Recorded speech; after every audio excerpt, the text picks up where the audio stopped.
Last night's episode of AEW Dynamite was truly one of the worst booked, worst written episodes of AEW Dynamite in the show's history so far. There were some good moments, there were some good matches, but overall the actual writing of it, well, it was nonsensical at times. I'm Ben Allison, and welcome to Allison Analysis, the show where we rate wrestling shows using only emojis. So without further ado, let's break it down segment by segment, emoji by emoji. Let's kick things off with the opening segment, and firstly, I will say I just want to give a quick shout out to Daniel Garcia and how much he's improved on the mic over the past year. So that gets a thumbs up from me. Now on to the negatives, right?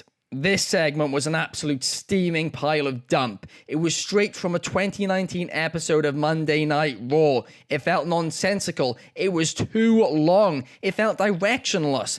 And in the end, it all led to, let's have a dream match between MJF and Daniel Garcia once again in Wembley Stadium in a few months' time. Why? Why are you announcing this so early? What's the point? Where's the story? They kind of explained it a bit, but it was like so many zigzags and all over the place that it was hard to keep up with. It was too long. It didn't make sense. Will Ospreay came out. He at least livened up the segment a little bit, but that made it even more confusing.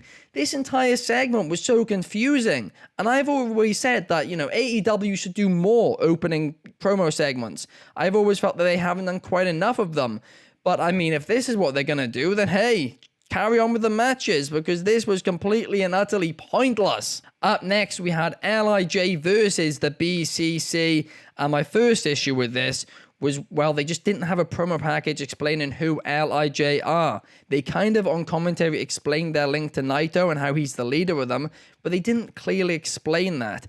And I know Tony Khan's kind of saying that, AEW fans are hardcore fans. But the fact of the matter is that's not necessarily true, and I'll tell you why. Last week they didn't have the lead-in from the Big Bang Theory, and they lost 150,000 views. So blatantly, a lot of your audience is casual fans, right? You should have had a promo package explaining who LIJ are, so that gets a thumbs down. And then I was ready to actually give the six-man tag team match a subtle round of applause. I was really enjoying the match between LIJ and BCC. And then it had a DQ finish, a chair shot finish. Jon Moxley got his team DQ'd. Why? I don't know why. Again, this was just straight from a 2019 episode of Raw. It was completely and utterly pointless. It gets a thumbs down from me. Quite frankly, it's lucky it's not getting worse. I do not understand what the point in this was. I'll say it again, this entire first 30 minutes of AEW Dynamite last night felt exactly just straight from an episode of 2019 Raw.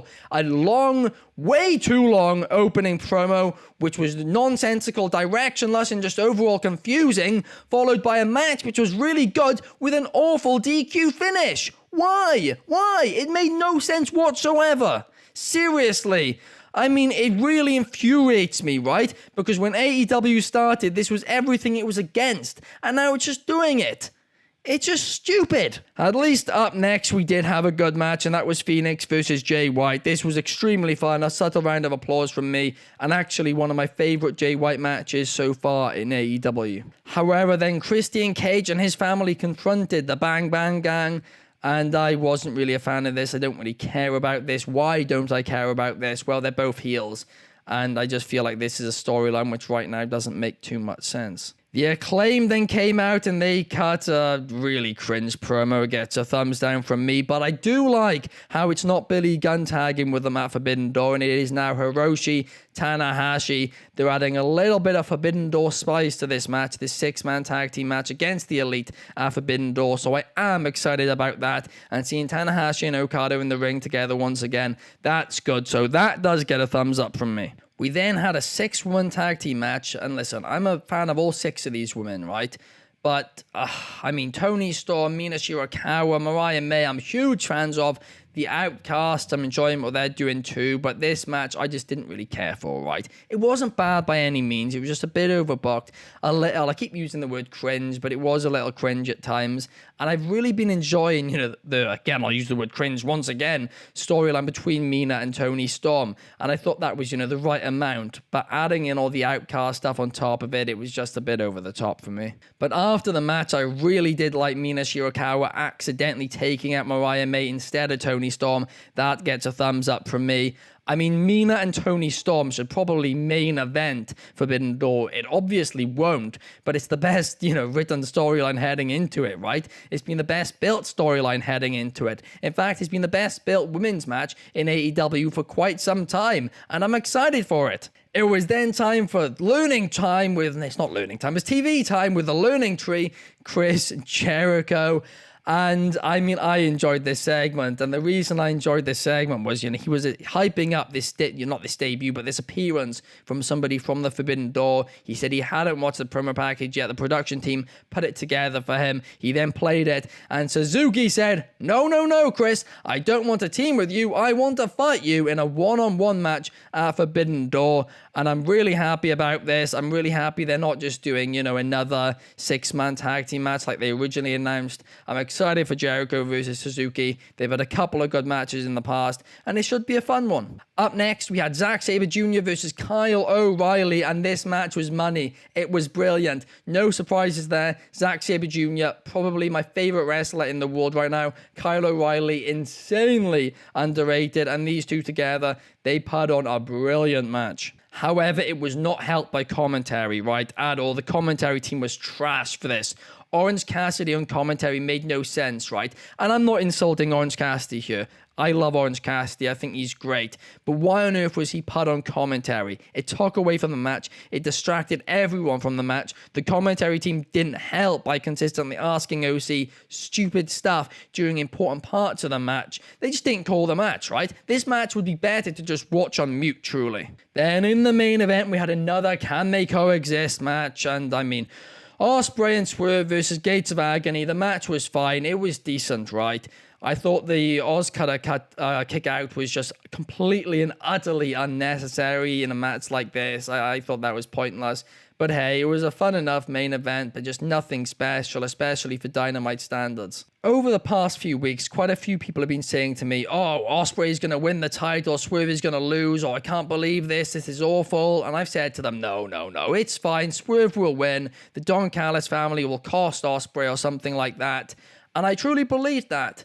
But I'm starting to get a little worried here. Maybe it's just good booking, and I'm hoping it is, right? Hopefully they're just booking it this way to make us think that Ospreay is going to win the title before he does get screwed. But we all know the rule when it comes to wrestling booking, right? Whoever stands tall going into the pay-per-view walks out losing at the pay-per-view. So the fact that Swerve was standing tall over Ospreay does get me a little bit worried. But even more than that, something just seemed off about Swerve this entire night. It kind of seemed like he was going through the motions a bit, like he'd just been told he's losing his championship this weekend. And I really hope I'm overthinking this, right?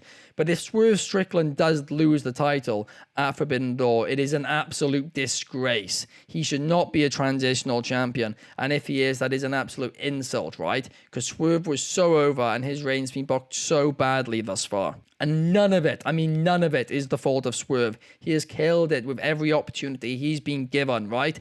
And I'm a big Will Ospreay fan. I truly am. But I thought this was too early to do, to give him an AEW championship opportunity.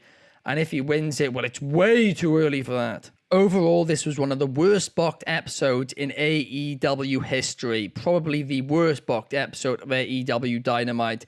It was nonsensical. It was lazy. It felt like it was booked by a 5-year-old in 5 minutes. There were some good moments, there were some good matches, but overall the actual writing of it was just dreadful. There was an unnecessary DQ, there was an opening promo which dragged way too long, and there was just so much cringe throughout it. It felt like everything AEW promised not to be when they first started the company, and truthfully, and I can't believe I'm going to say this, but the only Can They Coexist storyline which AEW should be worried about right now, or at least, concerned with doing, is can they coexist in the booking room? Because I think AEW need to hire a new head booker to work alongside Tony Khan, right? Tony Khan gets way too much hate. He's a busy guy and he's done so much good for the wrestling industry. He has, and I'll defend him, right? I'll continue to defend him. But the fact of the matter is, this guy's got a bazillion things to worry about on a weekly basis. And he needs somebody to help him book Dynamite because the quality of it has gone down so much. This just isn't how you bounce back from having the lowest rated episode of AEW Dynamite in the history of the TV show. It just truly isn't, right? I mean, if this one's lower, it would not surprise me, right? And in fact, if next week isn't lower, it wouldn't surprise me because, quite frankly, you could have missed this episode and missed absolutely nothing. So overall, I'm going to give the episode a thumbs down, and maybe that's even being nice, right? But the couple of good matches do significantly save this show.